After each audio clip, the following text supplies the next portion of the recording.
शिरसाटांवर राऊतांनी केलेले आरोप कमी पडतात की काय? दुसरीकडे राऊतांनी मोठा दावा सुद्धा केलेला आहे. मला मुख्यमंत्री करा अशी मागणी शिंदेंनी शहांकडे केल्याचा मोठा दावा खासदार संजय राऊत यांनी केलाय. शिंदे सेनेला भाजपामध्ये विलीन करून मुख्यमंत्री करण्याची मागणी त्यांनी केल्याचं सुद्धा राऊत म्हणतात. संजय राऊत यांनी बरेच खळबळजनक आणि मोठे दावे केले.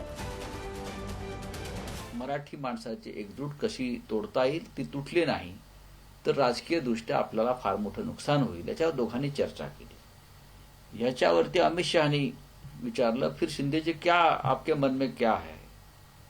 तेव्हा शिंदेजी म्हणाले की मला मुख्यमंत्री करणं हा त्याच्यावरचा उपाय आहे. मी जर मुख्यमंत्री झालो पुन्हा तर मी या सगळ्या गोष्टी थांबवीन. आणि परत अमित शहा म्हटले की अब मुख्यमंत्री तो बीजेपी का ही होगा.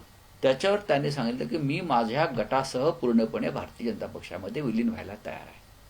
मी विलीन व्हायला तयार आहे पण मला मुख्यमंत्री करा. माननीय संजय राऊत साहेब हे अंतर्ज्ञानी आहेत आज मला कळलं. आणि जे बाकीच्या कोणाला कळत नाही ते त्यांना कळतं अशा पद्धतीनं त्यांनी आजचं हे स्टेटमेंट केलेलं आहे. मी सकाळी देखील सांगितलं की माननीय एकनाथ शिंदे साहेब अमित शहा साहेबांना जर भेटले असतील तर यांच्या पोटात दुखण्याचं काहीच कारण नाही. त्यांच्या पोटदुखीवरचा उपाय आपला दवाखाना माननीय एकनाथ शिंदे साहेबांनी काढलेला आहे हे देखील मी सकाळी सांगितलं.